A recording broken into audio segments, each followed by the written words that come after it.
On today's Transport Evolved, BMW i3 pricing the stretched Vanagon with the guts of a Tesla in it, why Norway is a victim of its own success, and just how large an engine can a plug-in car have before it becomes a gas guzzler. Coming up next on Transport Evolved.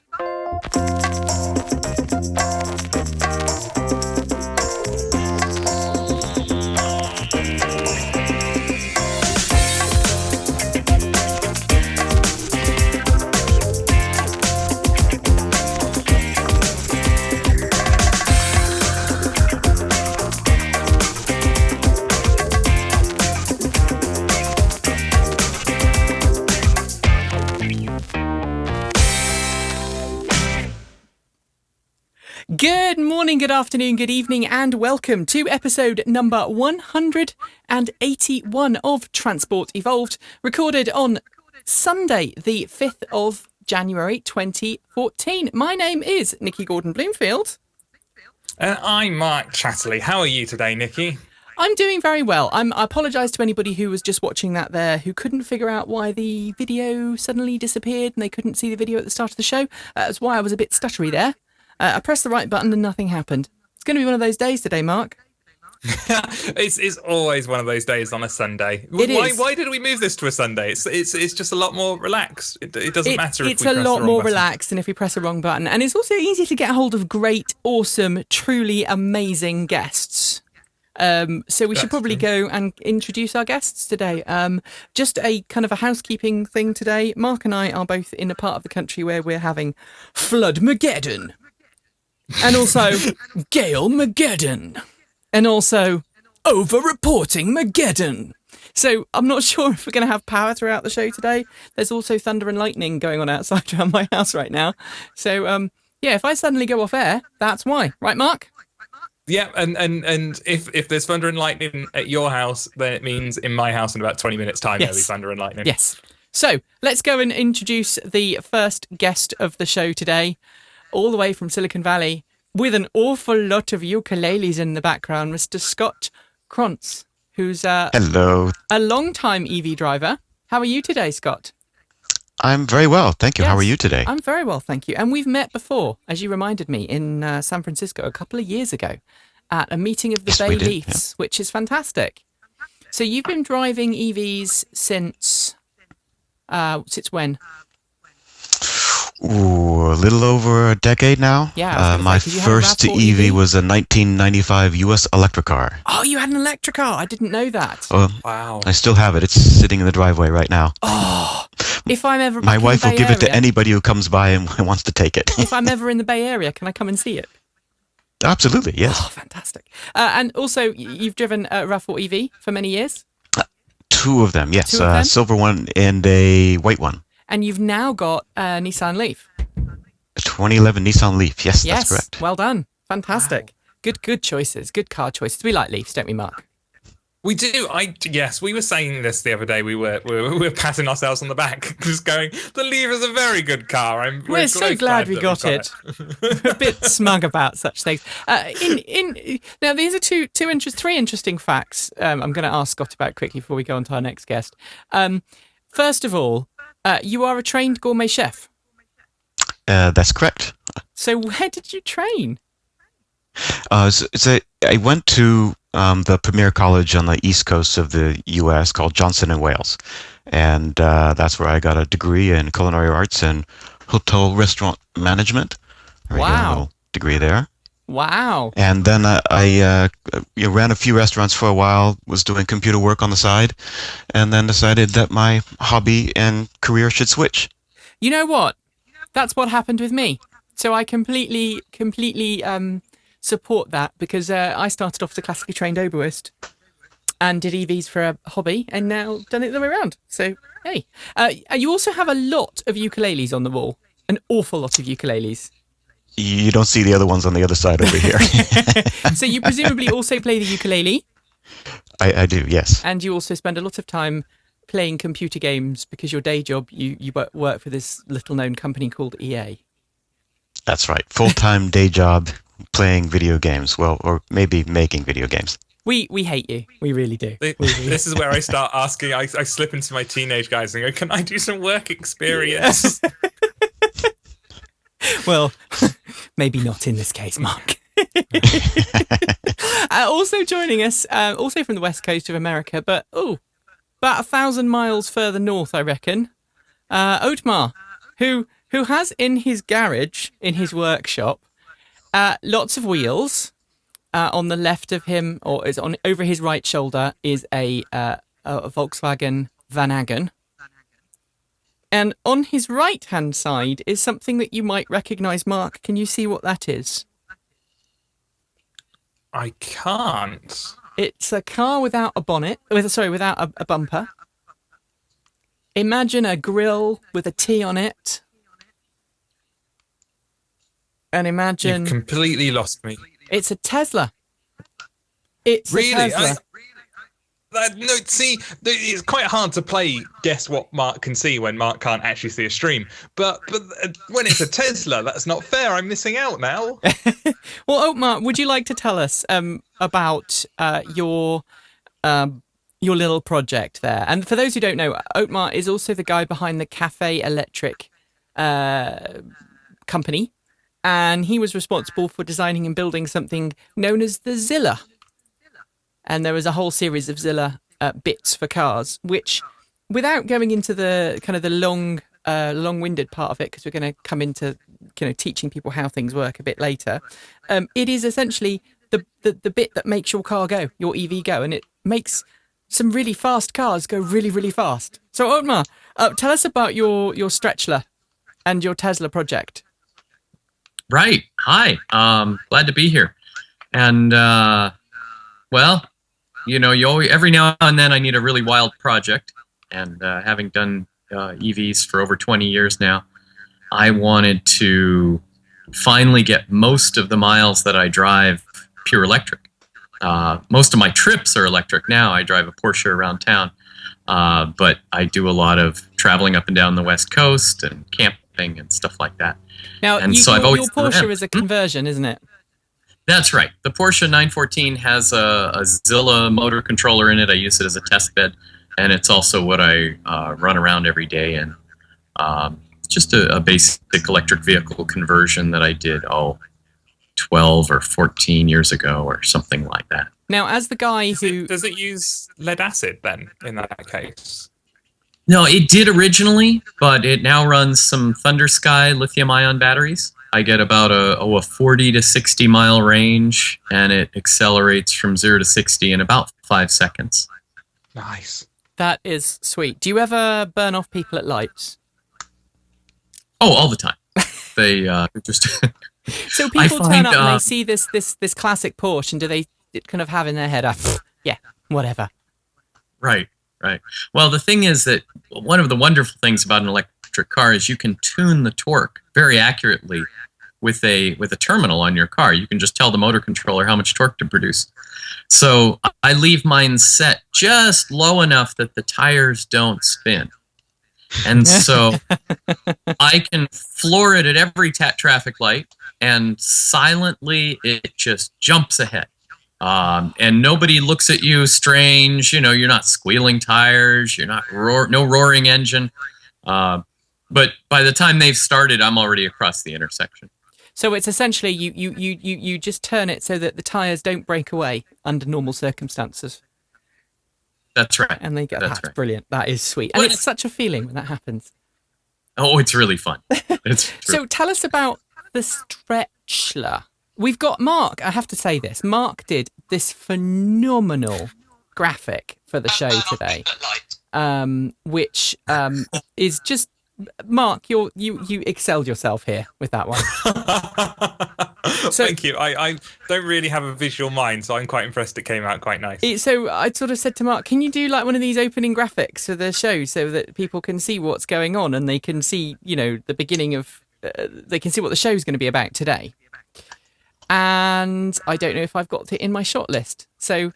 I'm going to have to just keep talking. I have to let you talk while I bring this particular machine up into the grill. So Otmar, tell us about it anyway. Tell us about your project. Sure. So I'm I'm a longtime Volkswagen camping fanatic, and for health reasons, I really love. I can hardly go anywhere without a kitchen of my own, and so I have this Vanagon camper that I stretched back in 1998, and it has a pop top and sleeps 4, has a kitchen. And it was a nice, comfortable vehicle. Pardon me? It has a zip down the center. That's right. Well, I decided that the standard ones were a little short, so I added 5 feet of length and put this sticker on here that has a zipper on it. And that makes it a very comfortable and practical vehicle, as long as you're not trying to get into tight parking spaces in town. But great for traveling, really smooth and comfortable. But it's had a variety of petrol engines. It had gasoline, and then it had diesel, so I can run biodiesel. And about the time the second turbo diesel engine blew up on it, I decided I'd had enough. And so a friend of mine put an idea in my head. He said, "Hey, couldn't you make that thing electric?" And I thought, well, my average camping trip of 500 miles, that wasn't going to be very practical. But just about then, Tesla was announcing their Supercharger network and starting to roll it out. And I thought, wow, if there's some way that I could use Superchargers, then I could have my ultimate vehicle, this camper that I could go thousands of miles in, just stopping in at Superchargers for little half-hour charges and keep going down the road. So that got me thinking. I'm sorry? I guess if you use the Model S as the donor, I'm guessing the assumption is that the charger wouldn't know any different. It would think it's plugged into a Model S. That's right. And that's the thing, I have some old Tesla Roadster parts, and my earlier idea for a camper involved a Roadster drivetrain, but that wouldn't have given me supercharging. And so I thought, well, the only way I can ensure that it's compatible, that they would allow me to use it, that it would have all the safeties required to do the supercharging, is if I start with a Tesla Model S and I basically keep the whole car. Now we're showing a picture of this Tesla Model S, which is involved in an accident in New York State, was it? That's right. That's right. Yeah. Looks pretty dinged up.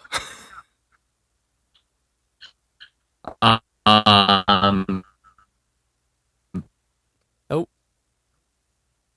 Yeah, the insurance company decided it was not worth fixing, and so they gave this wonderful man, Joe Dovey. He had the accident. He now has his new Tesla. He's very happy, and I bought it at auction from the insurance company. Wow. And well, I guess the next step now is to get it basically running, so I can test all the systems and see that it all works, and then and then put the body of the Vanagon on top of it. It's the plan. So then I'll have an electric camper. So you've got everything. You had the first power up the other day, and you did a fantastic video on your website, which we should probably mention. It's cafeelectric.com/stretchler. And it's your blog of what's going on with the car and how you're getting on, basically. You said you figured out you've got less lights lighting up now on the dashboard, giving you warnings than you once did, which is a good thing. Yes. And so hopefully, in a couple of weeks, is that your time frame? Is that what you're looking at, or? Well, I'm hoping to have it running by springtime. So we're looking at a few months. That is the Stretchler running. And then what you need to do is fit it with a gourmet kitchen and go and visit Scott. Yes. I'll cook for you. That would be perfect. What a great idea. It could be a TV show as well, There's all kinds of potential. It's got potential. So just something to keep you occupied during the cold Oregonian winters, or should that be the wet Oregonian winters? A little of each, mostly wet. Yeah, yes. Mostly wet. And for those who are watching in the UK, we have to feel sorry for most of America. It seems to be really, really cold at the moment, but the West Coast. Scott, what temperature are you having right now? Fairly mild, isn't it? It's about 64 degrees Fahrenheit, 64. So that's about, 18 C? That's almost summertime for us. think it's probably almost summertime for Otmar as well. All right, let's move on to a couple of our stories for today. Norway is known as the world capital of EVs, with more EVs there per capita than any other nation on the planet that I can think of. That's because of great tax incentives. You can get 100% tax write-off against your car. You don't pay sales tax, essentially. You get free parking and free charging in town, and you get to use the bus lanes. But there are so many now that people are having trouble finding places to plug in and charge. So there are some tough choices that need to be made by the administrations in Norway. Do we take away these incentives for EV owners, or do we invest more infrastructure and more perks and build an EV-friendly, improve our EV-friendly cities that were already very EV-friendly? Scott, you live in a very pro-EV area. You're on the south side of the bay, aren't you? Yes. Well, actually, North Bay is what we call it. You're North Bay. I live in North Bay. I drive to not really South Bay, about halfway down in Redwood City. Right. So how do you think, do you think that this would ever be replicated in the US, first of all?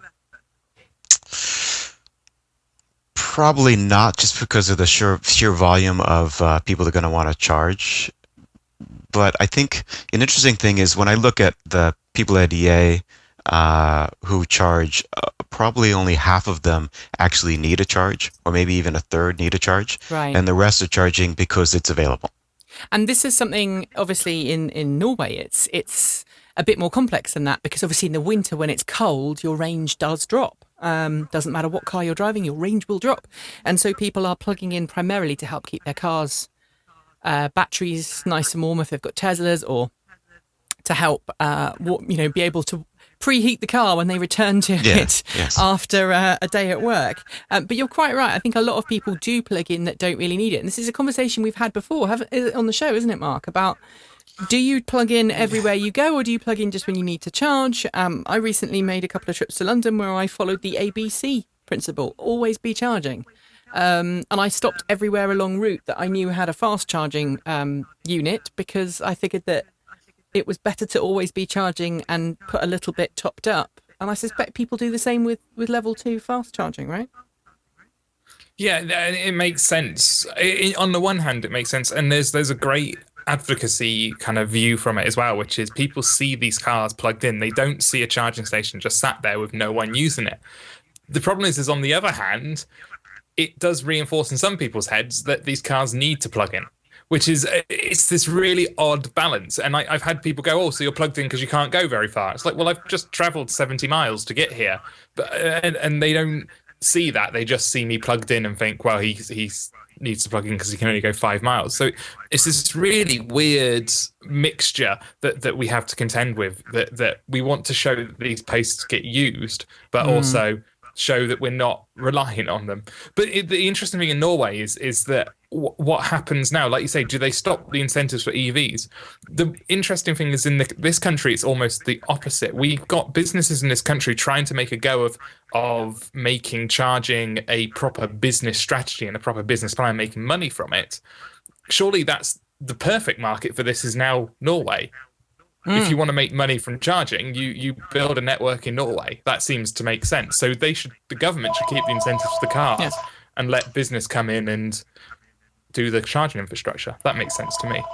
Now, of course, Otmar, you also have this problem up in your part of the world, up in Oregon. EVs are very popular, but I don't think we've ever got to the point in Oregon that you would see in say Norway, right? Otmar? Right. I mean, we do have a lot of EVs here. Yes, can you hear me? Yeah, there seems to be a bit of a delay for some reason.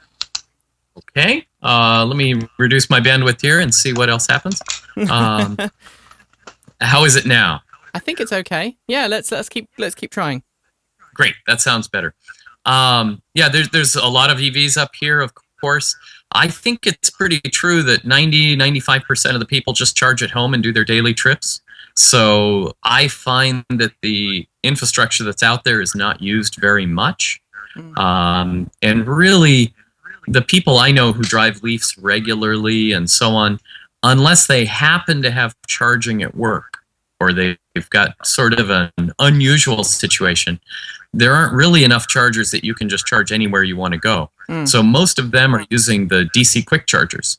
Right. And we do have a wonderful, Oregon has just DC quick chargers all up and down the state. So we have a great... Yeah. So those are very handy. I've borrowed a Leaf and had a situation where I pulled up and the quick charger was in use, because for the Chademo systems, there's only one charging head per location. So we've definitely we're starting to get to a point where there is crowding. So, and I think, the question is, should Norway continue its current incentives, or should it try and make a business out of now charging people for charging, Scott? Because, it's effectively now got a captive audience. It's got all these people who've bought EVs. Is that directed toward me? I'm sorry.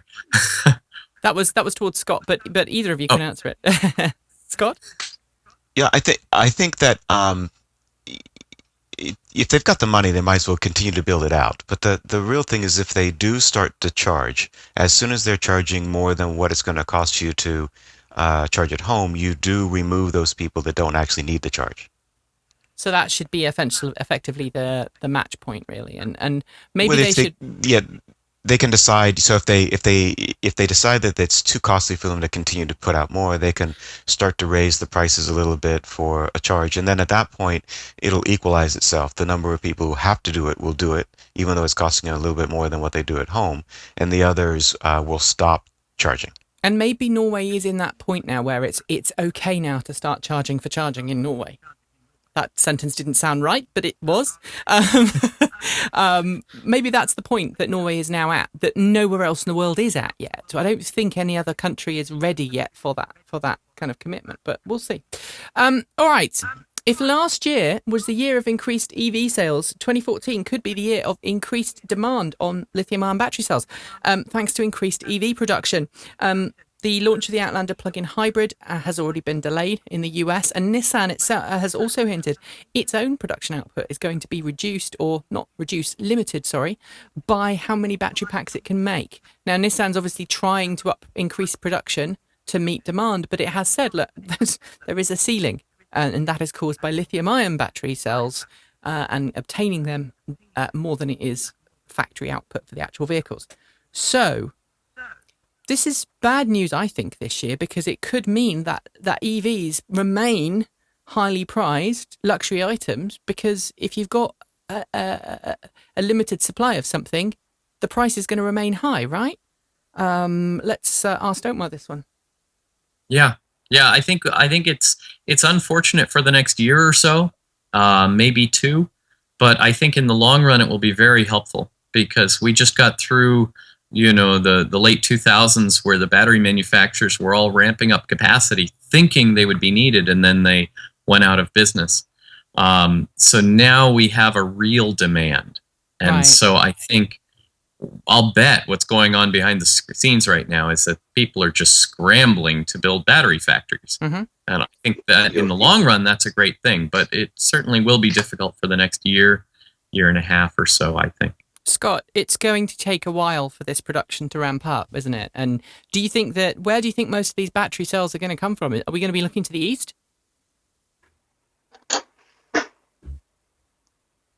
There's a really nasty delay on this today. I don't know if Scott can hear me. So, wow, that is a really big delay, isn't it? I don't know quite what's happening. The delay coming out of the show today is insanely strong. Mark, let's ask you. Yeah, it's an interesting one, and then of course it's only a problem that exists with the lithium-ion batteries at the moment, because that's the technology everyone's using, and I can see a point in the next 5 years when possibly people start playing with slightly different chemistries and different bases for the batteries, and then that might open up a bit more of flexibility. Because I mean, people keep talking about lithium air. I'm not wholly convinced about them because of the number of charge cycles, but there are other technologies out there. And is it this year or last year, nickel metal hydride came off of patents? So we might even see some cars starting to use that, even though it's slightly older technology. Yeah. So it's going to be interesting. But yeah, I can totally see why people like Elon is talking about building his own battery factory, because then the manufacturer retains control of that supply chain, just like Nissan's doing with their battery factories.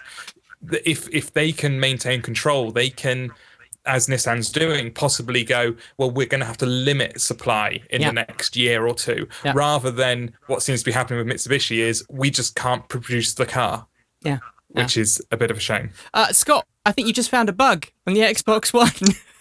I did. So it turns out when you're talking with Skype, if you haven't actually pressed anything on the controller on the Xbox One, it just decides to mute everything and turn it off. He was standing there and we saw him typing and we saw him looking at the screen and nothing happened. But now we can ask you the question: do you think we're going to be looking to the east for batteries for EVs for the foreseeable future? In China? Yeah. And do you think that they will take advantage of the situation that we're looking at limited battery supply? Yeah, well, they have been producing quite a bit of batteries for a while. The only issue has been with quality control. So I know a lot of home builders, if they got the hold of lithium, were using Chinese batteries, and they just assumed that none of them were tested before they got them. Yeah. So they did a check around 10% or so that would essentially be dead within the first week or two. Wow. So that's but even with the 10%, they could be 50% loss and still be cheaper than the ones coming over from Japan. It's interesting because I had a City L EV, which I converted from lead acid batteries to lithium ion.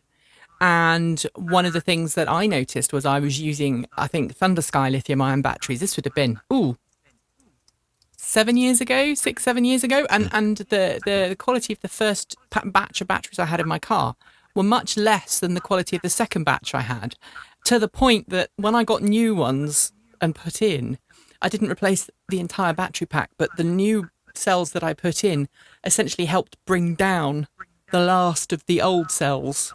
And I had this horrible moment one day when I was about 15 miles from the house where one of my cells died completely.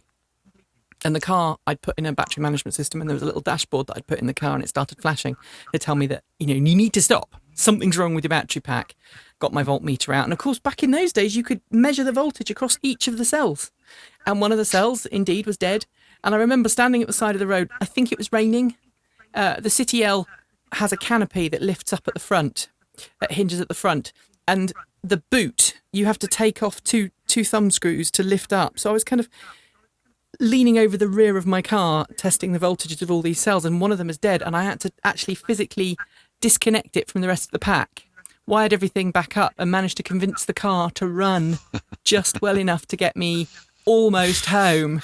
I think I got within 1.5 miles of home, and then I had to be towed the rest of the way. I sold the car soon after. But the quality of batteries is improving, isn't it, Otmar? Oh, it sure is. Yeah.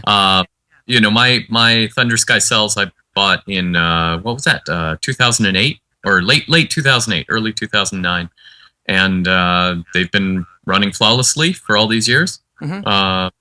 I love that about them. They're not very high energy density. They're an iron phosphate cell, but we're expecting 10 to 20 years out of them now. But it's true, the early ones, there were some serious problems with the early ones. So but those did seem to get worked out. And in fact, the battery problems, Mark, that Mitsubishi had resulted in someone in the factory having the 2-second rule.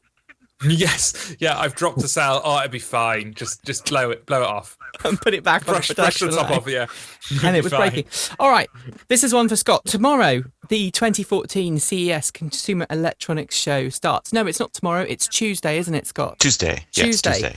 In Las Vegas. Ford's going to be debuting a concept car fitted with solar panels.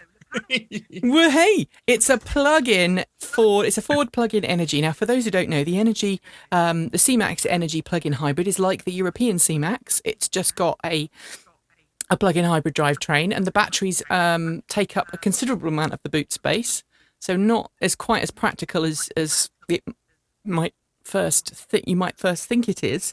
And Ford's come up with an idea of a concept car where they put 350 watts of solar panels on the roof, or they can generate up to 350 watts peak of solar energy on the roof of the car, which is not very much, is it, Scott? No. It's about 2.5 panels, maybe, of the SunPower 3x5 foot panels. Yeah, so not very many. It's 1.5 meters squared of solar panels. And if you just charged your car up like that, in direct sunlight, with the solar panels working flawlessly, you would generate, wait for it, Mark. Do you know the figure of this, Mark? Did you read the article? I read parts of it. I quickly scanned it. 57 minutes for every mile. Wow. So you can park in direct sunlight for an hour and a bit, and you get 1 mile of EV range. So in order to get round this, and this is where I want all of your opinions, Ford's come up with an idea of having like a bit of a canopy that's built out of acrylic that stands above the car with lots of tiny Fresnel lenses in them. Now, the Fresnel lenses are those special ridge lenses that have little bumps on them, little almost like triangular shaped ridges on them that help concentrate the light or spread the light, depending on which way the light's going through it. You see Fresnel lenses on car lamps, on car headlights. You see Fresnel lenses on lighthouses. You also see Fresnel lenses on RVs, so that you can see behind the vehicle, the little blind spot at the bottom. But in this case, the Fresnel lenses are going to focus that sunlight onto the top of this car and concentrate the sun's energy, meaning that in a whole day's worth of charging, you can generate, wait for it, 21 miles of range, a full battery pack in a day. Now, Scott, you're in the industry of consumer electronics. You know CES very well. I don't know, are you going this year? Yes, I am. Yes. So I'll be there on Tuesday. So, do you think the assembled masses of journalists and gadget experts are going to go for this? I don't think the general gadget, the non-EV people probably don't understand that, that the car, in order for this to work, to get the 8x more power onto those cells, the car is actually going to sit underneath the canopy and then throughout the day move backwards on its own in order to be able to concentrate and get what would be a 21-hour charge done in roughly 3 hours. I don't think they're going to get it. That's insane. And this is worrying me because I've seen a lot of tech people get very excited about this concept and get, very excited and write big articles about it. All the big tech websites have actually covered this already. This is going to be at CES. Wow, this is going to be brilliant. This is a car that never needs to plug in. Blah, blah, blah, blah, blah. And Ford's got to be part of the blame here because Ford's PR department, that's how they're marketing it. And a lot of people are, this is a lesson in read your press release before you write the story and then ask yourself if it makes sense. And very often Mark and I, we will get a story, won't we, Mark?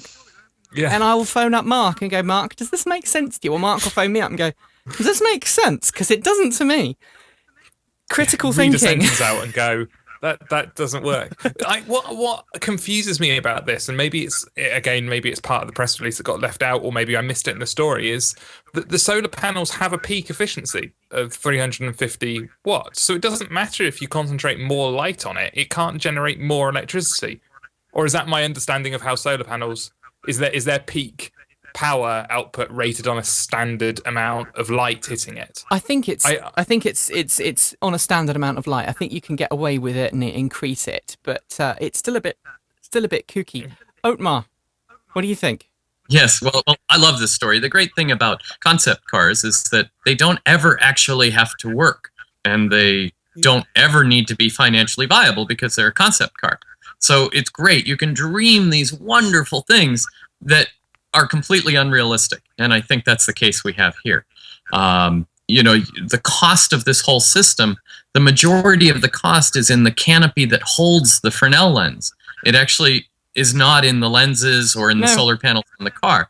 So once you've made that canopy, you might as well put regular panels on top, which cost practically nothing compared to the structure, and charge the car and run it into the grid when you're not using it. Yeah. So it doesn't pencil out. Plus the if you multiplied the sun on the panels by 6x, yes, you will get a lot more power out of those panels. But that 80% of power that you're not using is going to go into heat. Yeah. And so how are you going to get rid of all that heat that's being beamed on top of that car? I think it has some practical issues. Wasn't there was a I don't know if you heard about this, Scott and Otmar. There was a place in London, wasn't there, Mark? This summer there was a skyscraper that was melting the roofs of cars because it was acting as a solar concentrator. It had this slightly curved. Am I right? It was in London, wasn't it, Mark? Yes, I believe so. Yeah. And it happened to 2 people's cars before they figured out what was happening. It was a death ray. That was going to be my thing. Is when the car's not parked under this canopy, do you have to cordon it off, or maybe you could use it as like a walk through a tanning booth, or with panoramic roofs like in the Tesla, it's a drive-through tanning salon. It's got many uses. It might be. It's actually maybe more cool from a geek point of view than wireless charging, because now you have the ultimate wireless charging. Wasn't it? I think Elon Musk is on record as describing solar power as fusion via proxy, which I think is absolutely brilliant. So I think that's how we should rebrand this. No. It's a car that's fusion driven just via proxy. I think what they should call it is the Ford Archimedes. Because wasn't it Archimedes who supposedly came up with the death ray that could set fire to boats in the harbour? Yes, although Mythbusters was unable to actually get it to work more than just a little heating. Yeah. All right, we're going to have a little ad break now. If you're watching or you're listening to the stream live, there won't be one, so just bear with us for a second, and then we'll be right back. So we've got a great show today. I think this is going to be a slightly long show today. I hope my guests don't mind. We're having such good fun. We've got Scott and Otmar with us today. And we're going to come now to a bit of a 101, Otmar, because you have a really great piece of kit that you helped build. You designed from the ground up. And you helped build a legend, I think, is probably the best way of putting it. Mark, let's try a little experiment. Mark, I want you to name some of the fastest drag EVs you can think of. Blackcurrant, the racing endurance, not racing endurance, the Lord Thingy's one. I'm terrible with names. And those are the 2 that come to mind. Blackcurrant one, the Beetle, is amazing. That's the one I always Current go to. Eliminator, and of course John Wayland's Zombie. White Zombie. Yes. Those are with apart from Drayson's, they're all powered by the Cafe Electric Zilla, aren't they? That's right. Yeah. So tell us, how does that little box of tricks work? Right. How does an electric car do it? In any electric car, you've got a battery and you have a motor, and even in a simple DC car where you could just connect the battery to the motor, if you were to do that, you would end up, drawing tremendous amount of current and making ridiculous amounts of torque, and you would just break the car and take off uncontrolled. So you need something called a motor controller that goes between the battery and the motor. And this is basically like a dimmer switch that you have in your wall. The Zilla is just a really, really big dimmer switch.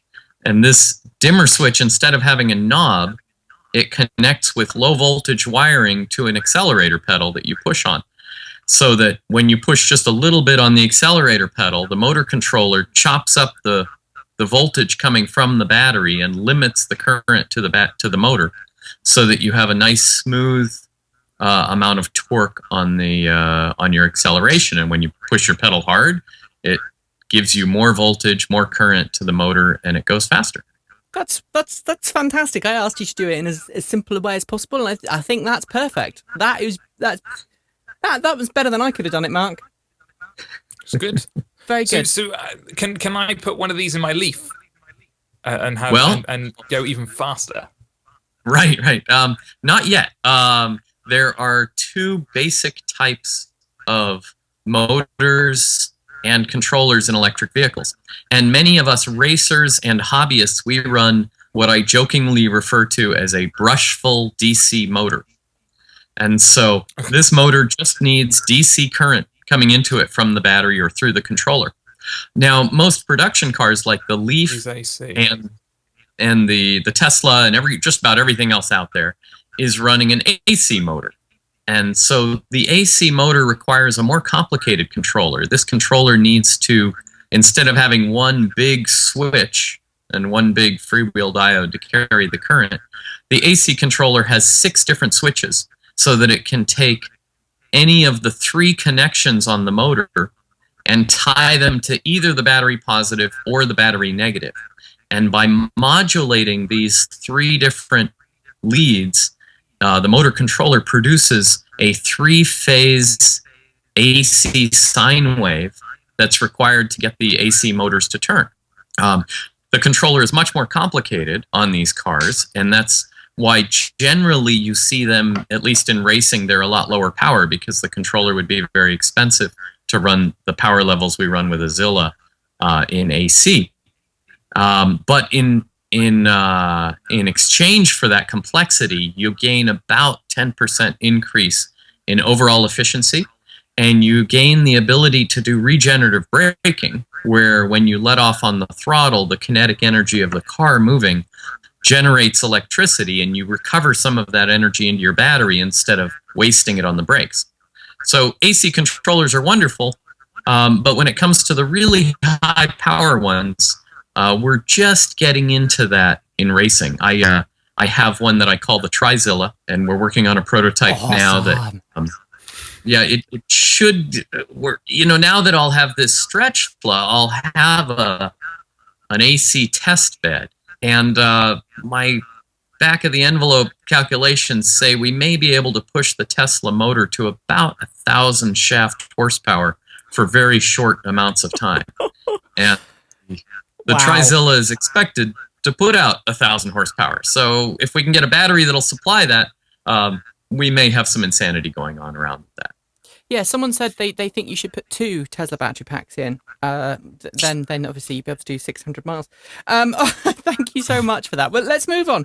BMW priced up the i3 electric car for US buyers just before Christmas. And pricing is fairly reasonable. Scott, I don't know if you know anybody who's in the market for an EV at the moment, but what do you make of it? It's about the price that I expected. I mean, BMW is it's a lifestyle brand, and they always charge more. Yeah. So if you're into BMWs, then you don't mind paying the extra money. It's not that much outrageous. No. For I was actually looking at it for a while. For me, I thought it could replace our plug-in Prius, which has a certain, my wife uses it around town, fully electric, and then we can use it with high mileage when we're going to LA or another trip up the wine country. So I thought that actually might be a decent car. Unfortunately, I think, the way that it's going to have to work with, in order to get the California low emission stickers and having to have the range extender turn on early is not what I expected. I wish it was more like a Volt. Now, starts at $41,350 before incentives, plus $925 handling and designation fee. And the base model price includes just 2 paint choices, which are Aravani Grey or Kappa Aris White. Now, for some reason, when we were doing the show the other day, which is why I stopped and stared at that, there is, Mark, a great outtake of me trying to say those 2 words 4 times, and I just gave up. Excellent. And said there are 7 paint jobs. But then you can choose some extra paint jobs, metallics, 5 different choices for another $550.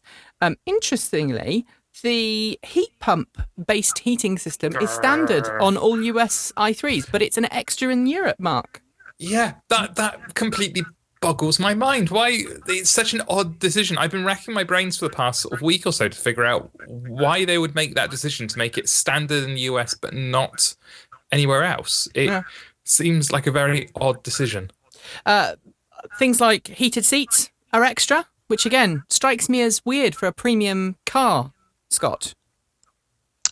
Well, so we've had a a Mini Cooper S, which is a BMW brand, and Yep. I still own a 3 Series BMW convertible.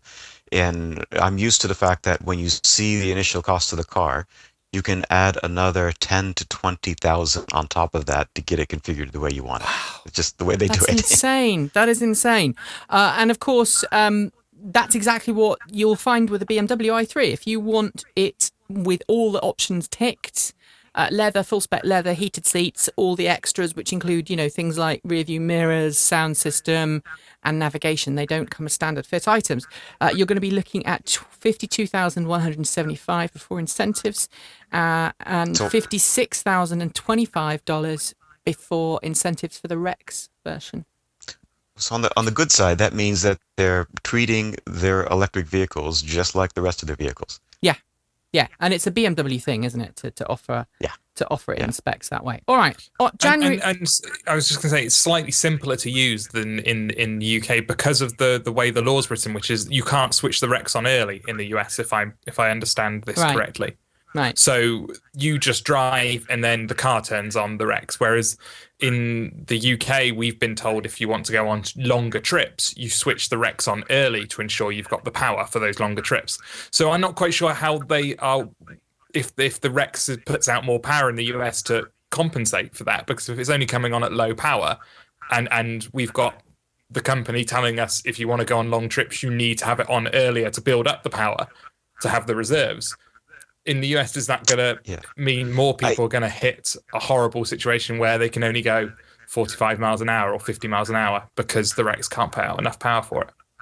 I think it's more of a specific California Air Resources Board issue. So in order to get your green low emission stickers, they're going to do some software tuning on when they can turn it on or turn it off. So I think that makes it less flexible than if you had the exact same car without that software tuning in another location. Then that's second hand right now, so it could be different. I mean, we'll see when they actually come out with them, how they behave with the Rex compared to other parts of the US. Although at this point, I should point out, and I'm sure Otmar will back me up on this, the number of people out there who are clever enough to hack the system and get it to do what they want when they want, right? You never know. It's only a matter of time. I love those T-shirts. I want someone to buy me one of those T-shirts that says "I void warranties" because it's, I think everybody needs to learn how to take stuff apart and put it back together again. And sometimes it works. Sometimes you have a fixed piece of kit if you've broken it, and sometimes you just break it more. All right, let's move on. At midnight on January 1st, federal tax incentives came to an end for people who wanted to have home charging stations installed, which was $1,000 off towards the price of installing home charging. But also for electric motorcycles, incentives ended for those. Now, in the UK, earlier last year, we actually lost zero motorcycles completely, and I was absolutely gutted about that as a biker. They just started to produce some really great electric motorcycles, and then they went, no, we're not going to sell in the UK anymore because the government's not supporting EVs. I'm concerned that we're going to see a similar thing in the US. People, if they can't get that $2,500 or up to $2,500 off the cost of a new electric motorbike, they might not bother. However, Bramo has come up with a very clever sales move. It's got some surplus 2013 stock that it needs to shift before it brings out the 2014 model year. And it said, we'll give you discounts on your car as if you had just got a federal tax incentive, which is great. Will this affect sales of electric motorbikes, Scott? I don't think it has. I think it's an extra benefit that people really don't use that often. About half, especially for the home EV charging, half the people don't know it exists, so have never actually applied for it to get their 1,000 off. It may have an effect though in commercial installations because businesses can get up to $30,000 off for setting up a public charging spot. And that's really important. I mean, you've got 6 charging stations at EA. Well, we have 6 level 2, and those are public. One of them's the old Toyota small paddle. The other are J1772s. Wow. But we have another dozen in our garages that are just standard 120, 20 amp circuits that people bring their own chargers and plug into. And those are what people use more often. We have to, for anybody who's using any of the 220 spots, they usually are going to be charged within 3 to 4 hours or so. So we'll do 2 or 3 turns a day in those spots.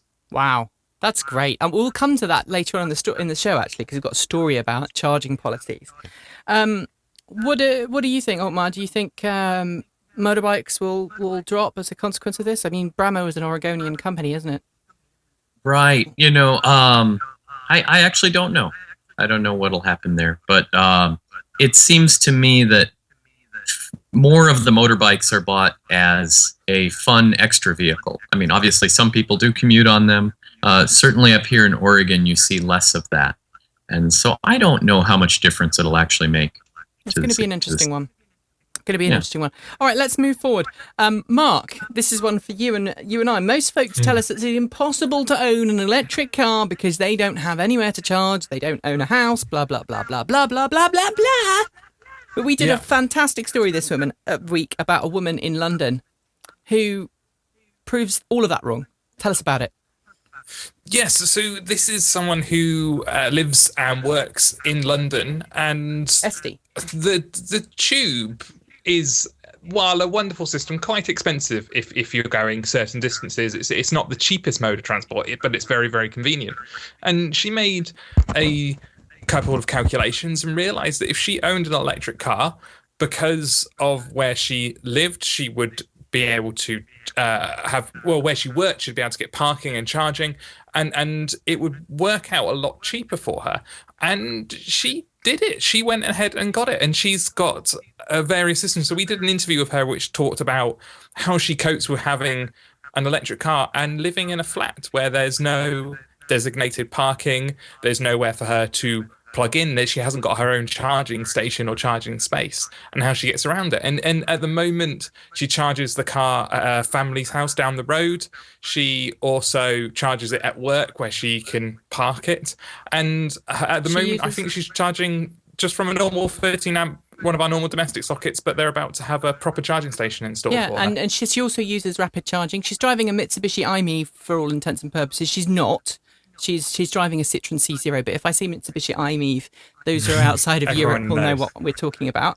And Esty took some time out and gave an interview, and I was really pleased that she did that because she did really prove uncategorically that you don't have to have a house, own a house with a garage and an electrical power supply to own an EV. There are now in most cities, in most cities enough charging. Certainly where EVs are popular, like London and on the west coast of the US, where you can do that as long as you're careful and you plan forward. So just go and look at that on our website. I think it's a really interesting review. Interestingly, it's the second person that I've met who drives an electric car in London and lives in a flat with no designated parking. So it's not hugely uncommon. People are doing this, and I think it's a wonderful example that if you just take some time to sit and think about it, you can probably find a way to make it work for you. And I know people, I think there are some people, I think, in San Francisco who do the same thing. So, who don't have parking outside their house dedicated for them to charge their EV. And if they can't get to string a cable out through a tree, they have to go park somewhere else and charge somewhere else. And if you're one of them, get in contact. Yes, we'd love to case hear. Studies. Yeah, we would, because this is something that helps the advocacy movement a lot, I think. All right, the UK has had some really horrible weather lately. Scott's already proven it's lovely and warm in San Francisco. Although you did have it cold earlier last year, didn't you? In the beginning of December, it was down to single digits for a while, wasn't it? Yeah, we had a cold snap that came through, and it was a little chilly for California. Yes, that went away. And I know that Washington and Oregon also got really, really cold weather compared to normal. But how cold would you say an EV could operate, Otmar? What would be your minimum temperature? Well, I think that it matters a lot whether you can plug it in overnight, and that. I frankly don't have a lot of experience with the ultra cold weather, but I hear that in the Northern Europe they're running them in 20 below and they've got no problems there. Yeah. And there's a guy called Stephen Martel from Cochrane in Ontario, Canada, which is known to be one of the colder parts of Canada. He filmed a video this week. He took his Volt out at 3 a.m, his Chevy Volt, minus 42 degrees Celsius, which is minus 43.5 degrees Fahrenheit. Wow. And it was just fine. Yeah. I think the issue that does come up is cold soaking. So if you're going to leave it outdoors, -20 overnight, and if your battery gets down below freezing, a lithium-ion battery will not safely charge up when it's below freezing in the actual internal part of the battery. So all the electric cars are aware of that, and they either start up a heater first, or they only give it a trickle charge until the battery has warmed up enough to take a charge. So, you know, that's something to keep in mind, is that if you think you're going to be parking it cold overnight, it helps to charge it up first, you know, and try to keep it on the high end so that when you do need the power, it'll be available. Mm-hmm. If the battery's cold and you start driving, the battery will warm up pretty quickly, because the internal equivalent resistance will be high, which means when you draw power, it will heat the battery. So mostly I'd say, just if you're in the super cold areas, charge it up before you leave it overnight, or leave it plugged in if you can. And Scott, actually, Nissan says that temperatures below 10 degrees C, so what's that, low 50s, you have to, or upper 40s, you are supposed to charge to 100%, aren't you? Yes. Yeah. Which it just helps the battery stay warm and whatnot. So you're not going to do any damage to your battery by charging it to 100% in that kind of low temperatures. All right. But to be honest, if the temperature is that low, you probably shouldn't be driving that much anyway. What, 10 degrees C? But no, below -10. Oh, yeah. No, well, in England, Mark, this is the guy look at the video. He goes out and he drives at 60 miles an hour, 50 miles an hour on snow-packed roads. And it's one thing, actually, I've been to the Arctic before as a guest of Volvo, doing some test driving out there. And you get into the mentality as soon as you've got winter tyres on with just proper winter tyres. I wasn't driving on studded tyres. I was driving on non-studded winter tyres, which had an incredible grip. And the car feels very solid and very reliable. I think we're wet namby-pambies in England when it comes to cold weather and driving. Anyway, time for another ad break. We'll be right back. Okay. Hands up if you've been to a Tesla Supercharger before. Scott, have you been? Charged? You mean charged in one or been to one? I've been to one. Yes, been to of one. Course. Yeah. Mark, you and I haven't. We don't even know what one looks like, do we? No, we don't. I definitely will be at the UK opening of one, whether they invite me or not. I'm going to be there. But you'd be there in the back and going, Elon, hi, it's me again. But I'd love to see one of the ones in Europe, especially because they use a different connector to the ones in US. I'd love to see them in action. Well, there's a really fantastic video that appeared online on YouTube that was published at the beginning of the month, talking about what happens when a Tesla Supercharger is commissioned. And it's by someone known as the K-Man. He's a Tesla driver, and he does this fantastic series of charging videos where he charges at superchargers in various locations. And he happened to be in Wisconsin, and where Tesla was commissioning one of its charging stations. And they used his car to help test that the charging station was working, to commission it and to get it running. It's brilliant. I'm not going to play the whole video now, but you can see that he turns up, he plugs in, he's got his kids with him, and he plugs in to the Tesla Supercharger. And to begin with, apparently, they test it at a very low charging rate, 20 kilowatts, which, you know, is just the same as the onboard charger for the Tesla Model S. But they test it at that speed. And then once they've tested it at that speed, they then increase it to test that it's working. But they've got some photos here of the internal electrics and the guts of the supercharger. It's insane. Absolutely insane. That's engineering in practice, though, isn't it, guys? That's fantastic engineering. Otmar. Yeah, I think it's very admirable. I love the way they turned it up low. It's the same thing I do with all my high-power stuff. If you left a bolt loose, you'd much rather, realize it at 50 amps than at 500. But Teslas, they do beautiful work with their power electronics. Obviously, digging into the Model S here, I get to see a lot of it. And it's a work of art. It's really nice to see. Scott, I don't think we'd ever be asked to test a Chatterley charging station, would we? No.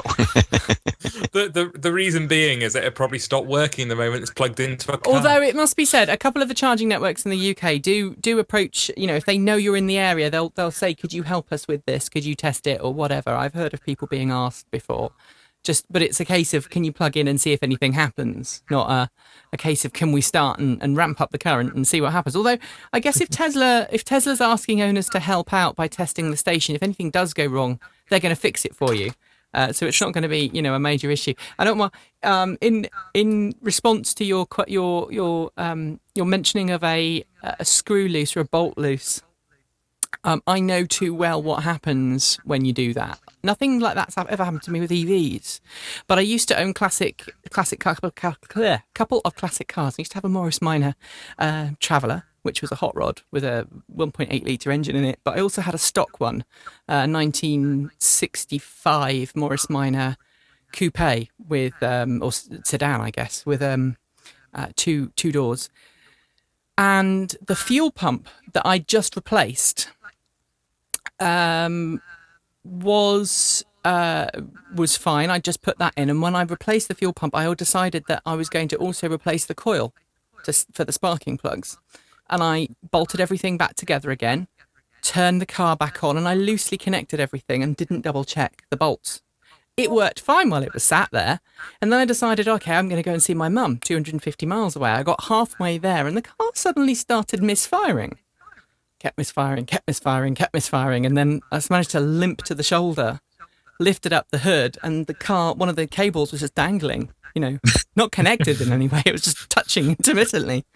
I had to be towed home for the want of a little bolt, because they didn't have one the right size. And although I rang up the recovery firm and told them exactly what I needed and what size I needed, they didn't believe me. Thought, how can a woman know exactly what size she needs?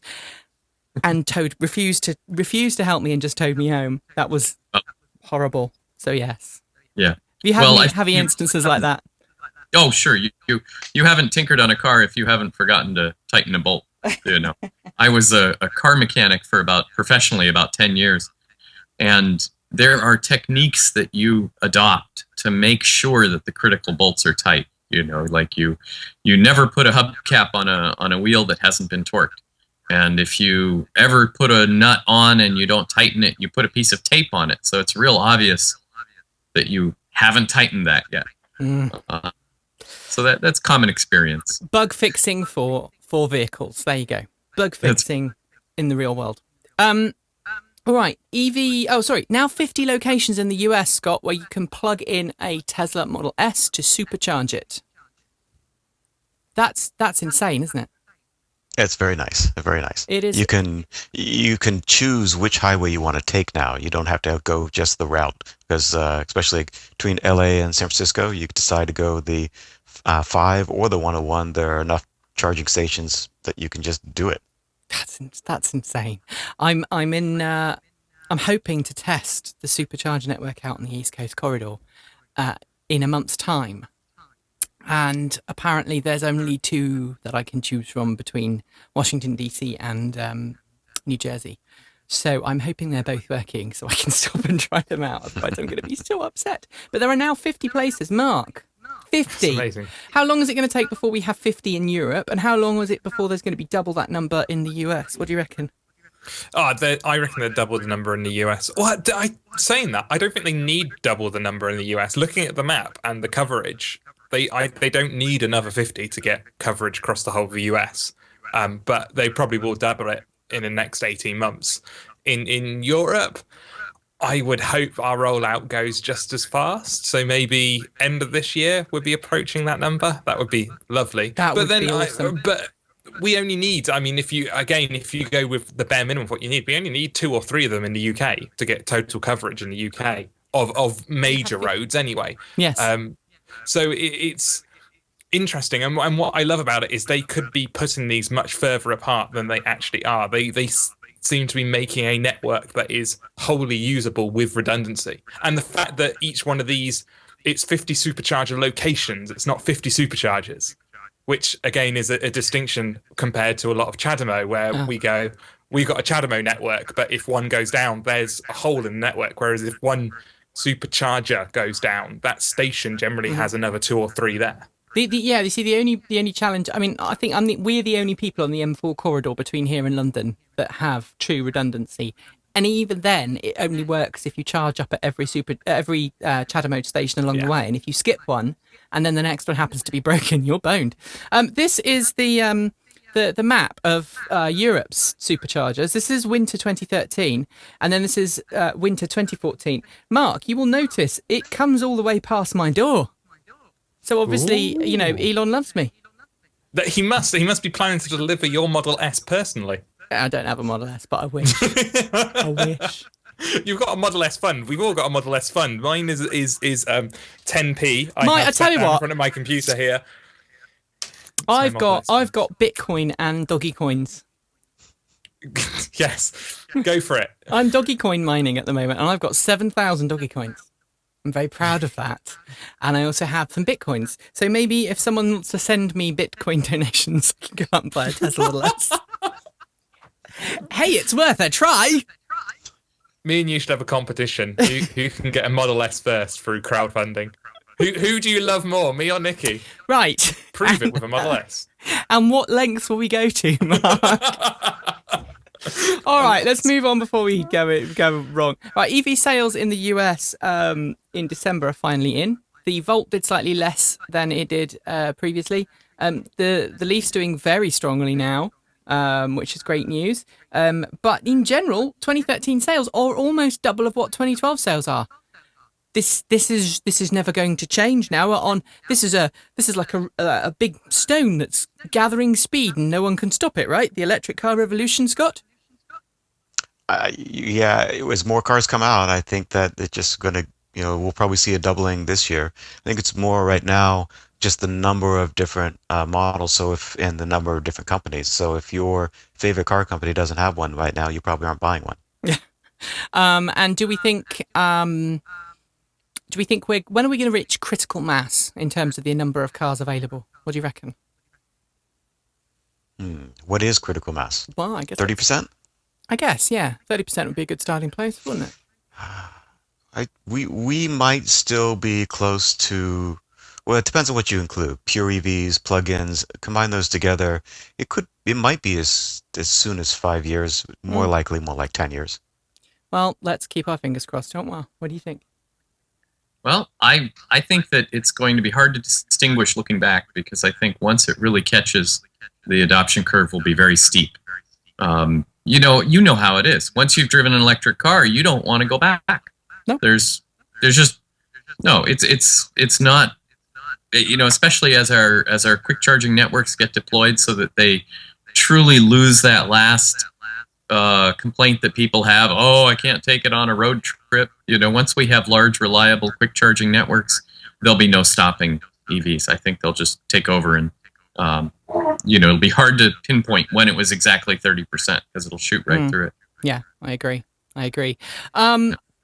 All right, Audi is coming to CES, Scott, with another car. What is this? Why are car companies coming to CES? Can you explain that?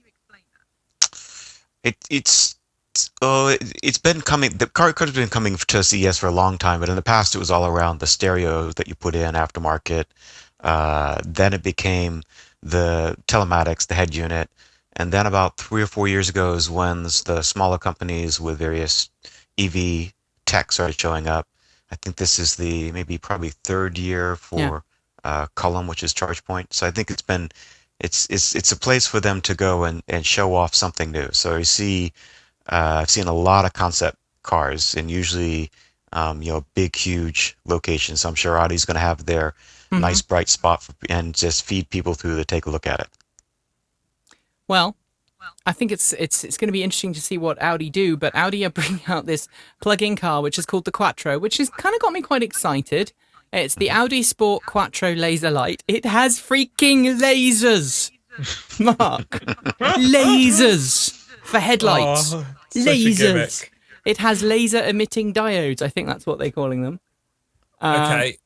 That produce very, very high frequency laser light that can be seen for half a kilometre. So the Blind usual everybody. Audis, you will dazzle people with your normal headlights anyway. This, you can dazzle people in the next town. Yes, in the next town. It's a plug-in hybrid, so it plugs in. All electric range, they're claiming, of 31 miles, but as Otmar was saying earlier on, it's a concept car. You don't have to prove anything. 31 miles of all electric range. And this is the fun bit. A 4-litre twin turbocharged V8 engine. Is that really an EV, Scott? It depends on how big the battery pack is and how long you can drive on pure electric. 31 miles. That's pretty good.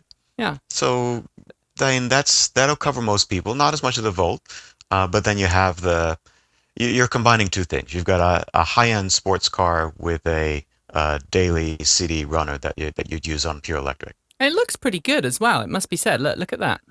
The V8, it's the Audi Sport Quattro Laser Light V8. Oh my, you were smiling. V8. V8s are lovely, aren't they? I would rather, if you're going to do that, I would rather just have two cars, you know? Yeah. I'm not much of a hybrid fan. You know, I've owned a couple of non-plug-in hybrids, and I think the complexity isn't worth it. I think either go straight BEV or just run an efficient gas car, but that's my preference. Yeah. And interestingly, they've taken the word e-tron out of the title, I think, for this year's car. I'm just looking now. I'm trying to see if they did, because when I wrote the story up, I copied it, and I copied it faithfully, because they used to call them the e-trons. But I think this time they've taken out the word e-tron, because if you say it in French in a certain way, it means poo. Or a colloquialistic version of it. Best remove that. But V8, it's got cylinder deactivation on it, so it can be a 4-cylinder engine when it needs to be, which is quite clever. And then V8 raw when it needs it. And I like V8 noise. I just don't like the pollution it chucks out the back. But I mean, that's a question I want to ask the chat room. What do people think? Can it be a green car and still have a V8? I don't know. And if you're watching at home, let us know next week. You can use the Contact Us section of the website to get in contact and tell us. All right, UK government, Mark, has sometimes seemed a little apathetic towards EVs. Although a £5,000 government grant does help people buy them still, and you can still get a grant towards the cost of your home charging station, as long as you give the government all your datas. So yeah. I've got one on the front of my house. It's got a little SIM card in it. I've got 2 charging stations at my house. Actually got 3. One is a portable one, which plugs in, which is 16 amps type 2 or level 2. At one, it's got a cord on the end. The other one is a plugged in non-smart type 2 level 2 station, which I can plug my I think the Volt tends to plug into that one. And then the Leaf plugs into a Polar charging station, which sends its use data back to the government to say how much I've charged up. Or how much I've charged up. Or how much you've charged up when you visit, yeah. So, but the UK government now could be going all electric, or rather the cabinet could be going all electric. I can't see this happening. The cabinet currently drives around in SUVs like Range Rovers and Jaguars. Well, they don't drive themselves. They have drivers, for one. So there's that. It's all for the look. They have to have a certain look. And I understand why they have to have a certain look, because they are supposedly running the country. So they need to look like they are too. I would have no issue with their fleet going EV. The only issue I've got is pretty much the only EV that has the right look and the right branding is either going to be some sort of custom build from Porsche or BMW or Audi or someone like that, or they've all got to get Model S's. Well, you know who the advisor is to the government at the moment for electric cars happens to be a certain Mr. Musk. Isn't that interesting?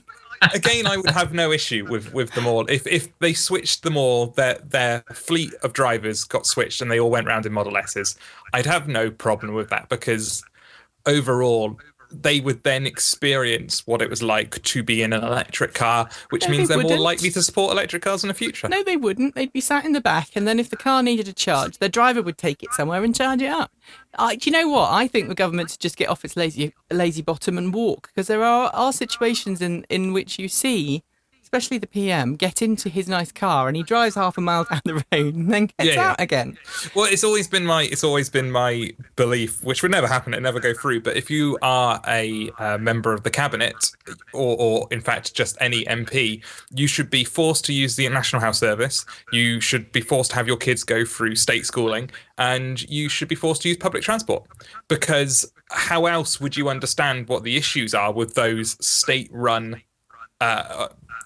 services if you're not using them, which is what the case is at the moment? None of them use the NHS. They all got private health. They all get driven places or go first class, which isn't representative of the transport network. And kids all go to really posh schools where they don't have to use the national curriculum. So what vested interest have they got in making the national curriculum better? It's true. Or in fact, just... It's true. It's true. Right. We're moving on to our round finally, and we've got some stuff at the end. We've got some readers' letters at the end. Meet the candy machine. Okay, I'm showing the video. This is like a high-story car park in China, in one of the provinces in China, with EVs in it. Little candy cocoa EVs, 2-seat EVs or 4-seat EVs. It comes down in a lift. It dispenses cars a bit like a drinks machine. Obviously without the bit at the bottom where it comes out and it, you then get fizzy and all that. But this is brilliant. Is this the future for city car clubs? It's part of a city car club in a province in China, and you can sort of rent the car for the day. And it disappears up into this stack when it's being charged, and then when you want it, it comes back down and off you go. Is this the future, Scott, of cars? I mean, this should be at CES. This is consumer electronics. No, it could be something very similar to the various ride shares that we have today. Yeah. Although, I think the cool thing that I read about this is they kind of patented a little flap that comes out so they can do the automatic charging. Yes, and also the battery swapping. Maybe a little bit too high tech for what they need, but just have an attendant plug it in. But I think it's very cool. But they also have, I think they also have a battery swapping capability as well on those. So and it's not like Better Place, really expensive, $1 billion operation. It's two guys in a pallet truck. It's brilliant. Otmar, what do you think? I think it's a great idea. I think we need more of that sort of thing. Excellent. All right, so we're going to move on. We've got a couple of quick. I've got a quick ad in there. I hope YouTube didn't notice. For those of you who are watching and wondered why we haven't mentioned Audible or Aaron Crocco's book for the past couple of weeks, we haven't fallen out with them. It's just that we're trying to adhere to YouTube's policies for streaming, because YouTube is easier for us to use than some of the old providers we had, and they tend to be a little bit more reliable. So we can't have adverts in the live show, which is why I keep saying we'll have an ad break, and we don't maybe appear to have one. That's why. Anyway, we're on to some reader questions, and then we'll be done for the day. So quick question from Keith, who says, I just wanted a bit of advice on leaf specs.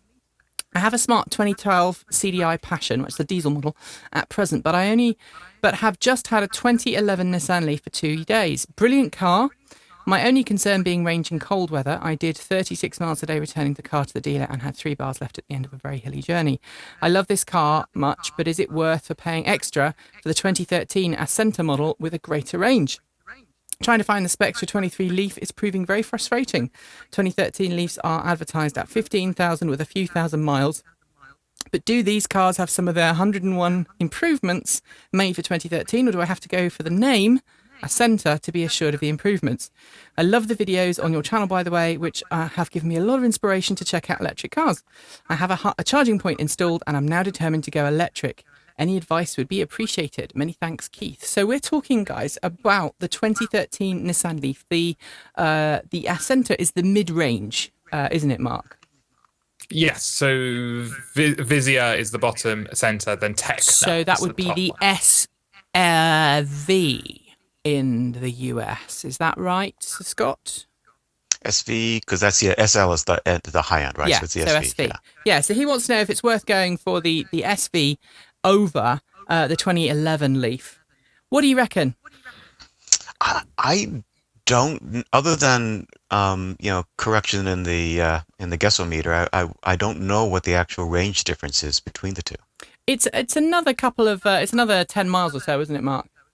Yeah, and it really surprised me. It's a decent, reliable extra 10 miles as well. Yeah, but you've also got the heat pump instead of the older heater element. So if you live in a colder place, the heat exchanger is going to be worth getting. I would say in this case it's probably worth getting the 2013 model, and you do have to ask for the Ascenta model because you're quite right. There are some 2013 Leafs floating around the UK that are sold as 2013 Leafs, but they're actually the previous model year. Because of the way we have our number plates, the cars have the year on the number plate, and so there are some old stock cars that have got new bits on them. That was my take on that. Does the Ascenta have the heat pump as standard? I think it may do. Mark's going to check that. That's what I'm quickly Googling now, because that would be my if you've got the money and you can afford the Ascenta and it has the heat pump as standard, then yes, that makes sense. If not, and you can deal with the range, I don't think I would personally bother. Whereas the heat pump, you carry on. I will come back to it and let you know if I can find where we go. It's got the heat pump. We've unfortunately lost Otmar, so I'm going to say goodbye to him, and thanks very much for joining in the show. And it's come to the end of the show as well. So thank you, Scott, for joining us today. Well, thank you very much for having me. Yes, and I'm just absolutely enthralled by the number of ukuleles. So presumably you play Ukulele Hero. Yes. Yeah, I think I have maybe 3 dozen ukuleles by now. Wow, there's some really nice wood on that bottom one as well. Yeah, I'm really eyeing that good. up. That's a custom Kowakamaka. Ah, that's beautiful. Absolutely beautiful. All right, well, we're going to have to go now, but thanks very much for joining us, and good luck with CES.